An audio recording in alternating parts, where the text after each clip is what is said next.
Do you ever think that you might be wrong about frugal living? Well, I am here to tell you 7 ways that I was once wrong about frugal living. And I'm going to tell you how to turn that around so that frugal living can work for you. Let's do this.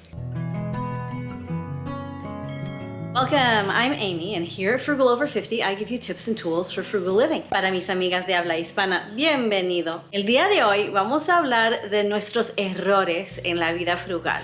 Number 1, I was wrong in that I believed that frugal equals cheap in all circumstances.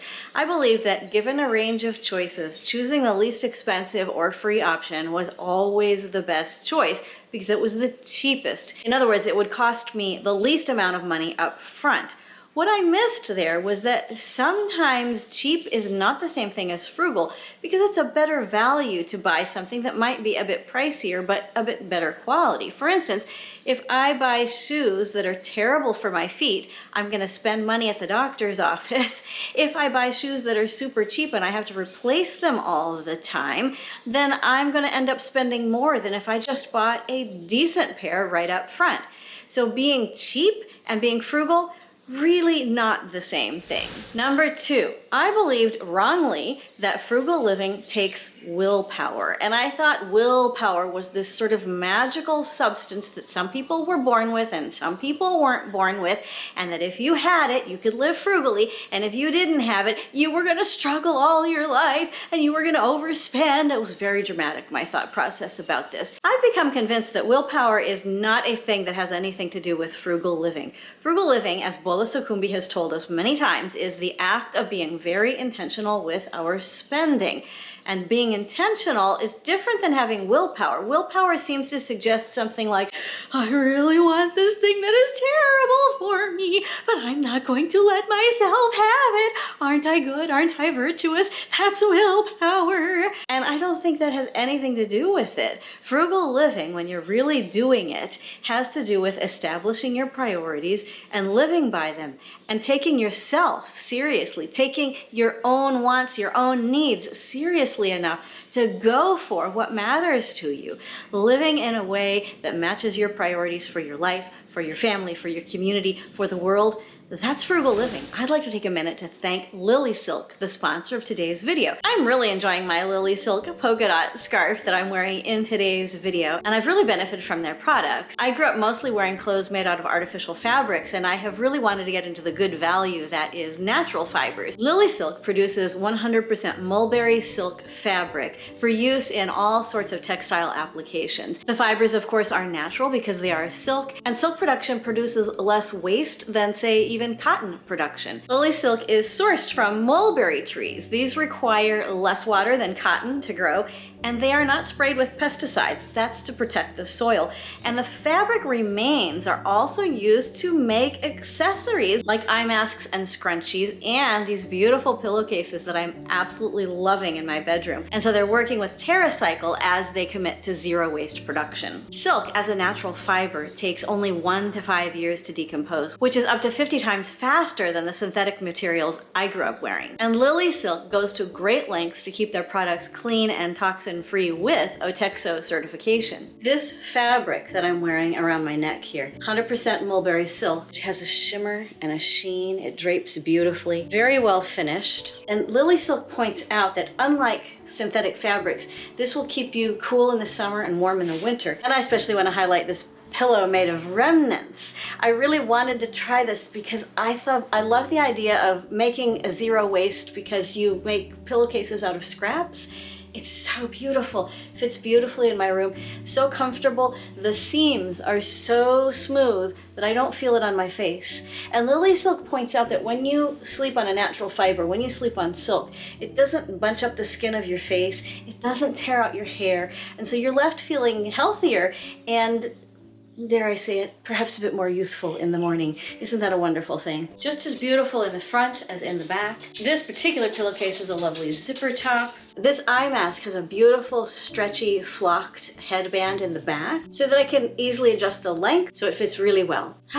time for a nice sleep. LILYSILK's products are surprisingly easy care. They are washable, they are ironable. They use a fiber that has been used for 10,000 years. I'm really happy to be working with LILYSILK, wearing LILYSILK, and sleeping on LILYSILK. Use my link below to get 12% off everything on the site today, or for women's apparel and sleepwear, buy one, get one 25% off. Thanks to LILYSILK for sponsoring today's video. Number 3, the third thing that I have gotten wrong about frugal living is that to live frugally is to always be afraid. This really came out of that feeling that I had to be cheap all the time and I had to have willpower. That's kind of gonna make you scared if you live in that mindset, and I really did. Frugal living felt scary, and when I feel scared, what do I want to do? I want to spend money. I want to buy ice cream. I want to buy clothes. I want to go shopping. I want to do something that costs money. And then I would feel more scared because I had just spent money that I didn't really want to spend. And I've spent, unfortunately, a whole lot of time in my life thinking that frugal living was the thing that was making me scared, when really what was making me scared was just feeling I had to do it in a certain way, or feeling like I couldn't get it right, or thinking that I had to be super cheap. Any of those kinds of things can make you feel really scared. What I recommend to myself and to you when we get scared about frugal living is to remind ourselves that we are making a choice to empower ourselves as best we can so that we can live out of our truth and live our lives as powerfully as we can. Number 4 really goes along with number 3. I was feeling afraid, and I really felt like frugal living was about being judgmental. Frugal living was about me judging myself for my bad choices. Frugal living was about me putting myself in front of other people to be judged for those same choices. Frugal living was about people looking at each other and saying bad things about each other's choices in life. And I really thought that's what frugal living meant. It seemed like just this kind of a feeling of always being unpleasant, always looking for something to nitpick, always regarding everything as not enough, everything is just bad, and either I am super okay and you are super not, or I am super not okay and you're doing great. And this is just a really painful way to go through life. What I have discovered instead, and what I like to share with you, is that frugal living is about me living my life in the best way that I can so that I can share what I have with you. You are living your frugal life in the best way that you can so that you can share yourself and your life with the world in the most empowered way possible. And when we can take ourselves out of that fear of judgment or the experience of judgmentalness, then we can really understand what is it that matters to me? How do I want to treat you on your life journey? And what do I want to do to make the world a better place? And it is not about judgment. It's about peace. By the way, if you're getting value out of this video, would you give it a like and don't forget to subscribe. Number 5, I believed wrongly that frugal living limits my life choices. I thought that if I weren't living frugally, I could go out and do anything I wanted to do. But because I was living frugally, I was going to have to restrict everything that I did. Now, some of this seems to me to have a kernel of truth, and I want to chat with you about this for a bit. It is absolutely true and has very much been the case for me that when I choose frugal living, I am choosing against something else. When I choose to make my coffee at home, I am choosing not to go to the coffee shop every day or twice a day like I used to do. When I choose to drive fewer places to try to save some money on gas these days, I am indeed not going other places that I might go to. But there's a different way of looking at it then. Frugal living is limiting my life choices. Instead, it is what the millennials would call optimizing. I am going to do what makes my life work best. And so instead of limiting my choices, I am expanding my mindset so that I am choosing the best thing for me right now. And when I choose certain things, of course I'm choosing that instead of this, or I'm choosing the other. But I am choosing out of a wide range of choices that which is most available to me and that which helps me to meet my priorities. One of the biggest examples that I have for this is that I plan to do quite a bit of traveling starting a few years from now. And I know that's going to cost a lot of money. Is it a frugal choice? Should I limit myself? Should I not go anywhere because it would cost less money? Absolutely not. Travel is one of my priorities. Learning languages of the places where I'm going to travel, also a priority. That's going to cost some money.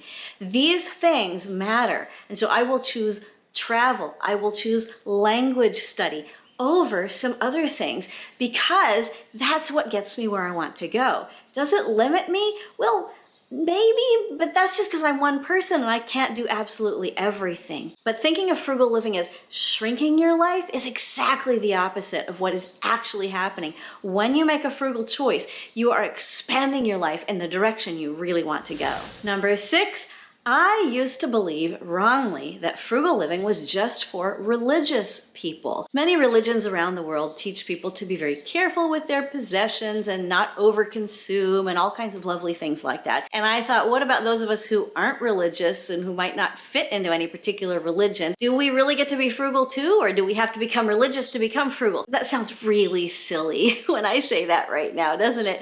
But it's true that frugal living is for everyone. It doesn't matter if you are religious, if you are not religious, it doesn't matter what your religion might be. Frugal living choices benefit you, benefit your family, benefit your community, and benefit the world. And there's no one religion, there's no one philosophy, there's no one life perspective, and there's no one lifestyle that has a singular and solitary claim on how to do frugal living. There are lots of ways to live frugally, and your way matters just as much as my way. And however you are, as long as you're living frugally, you are living true to you. Number 7, I got wrong about frugal living, that I believed that frugal living in and of itself should solve all or most of the world's big problems. I really thought that if frugal living couldn't do that job, that it wasn't worth trying. I thought if frugal living that I choose to do in my individual life does not solve all of the problems of late-stage capitalism across the globe, if it doesn't fix fast fashion for everyone, if it doesn't make racism go away, if it doesn't make homophobia and transphobia disappear overnight, if it doesn't end war, then what's the point? This is really fatalistic. We cannot expect any one of our individual choices to have these kinds of global consequences.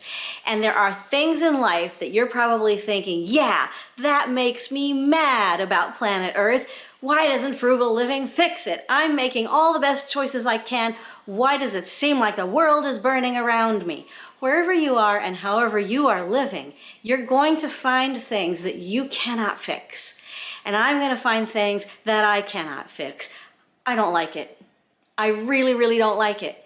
I don't want to be grandiose, but I do want my choices to have an impact. I want my choices to matter. And I want the frugal living decisions that I make to count. I want to be less wasteful, and I want that to make you less wasteful. And I want that to make all of us less wasteful. And I want us to be kind to each other. I want us to accept each other for who we know ourselves to be. I want a level playing field for everyone. These are great goals. But you know what? The way that I shop at the grocery store isn't going to have a direct impact on that. Can it have a small impact on the way that I choose to live my life? Absolutely. And I want to turn this around right now for me and for you. We cannot, in and of ourselves, with our tiny little decisions, make an immediate global change. That is true. But we can, with the small choices that we make every single moment, to be kind to ourselves, to be kind to others, to be true to who we know ourselves to be, to give everybody in our sphere of influence an equal chance, an equal love, an equal respect. We can, with those choices, start to make a small difference. And a difference where you live is a difference, and it matters. And your frugal choices will empower the people around you, will be a legacy for the next generation. And you may never know the impact that your small choices have had, but they will have an impact. I'll close with an example. My beloved late father lived frugally all of his life. He loved beautiful things, he collected art, he traveled, he lived as he wished, and he was very frugal throughout all of that process. After he passed away is when I started my YouTube channel. And I started it because I wanted to become more frugal like he was. And now, We have more than 12,000 subscribers and thousands of people watching these videos and learning. And it's because my dad lived frugally. That's why. And he will never know. But his legacy is changing thousands of lives, and yours can too. And so I want to close out today's video with a quote from the author Hank Green, who said this: "Get out of bed every morning knowing that no one changes the world alone, and no one doesn't change it at all." Wherever you are on your frugal living journey, take the next step, whatever that next step is for you, and know that you are not alone. And I am so proud of you. Live frugally, change your life, and together we can change the world. Thank you again to LILYSILK for sponsoring today's video. I'll see you soon. Nos vemos pronto. Bye.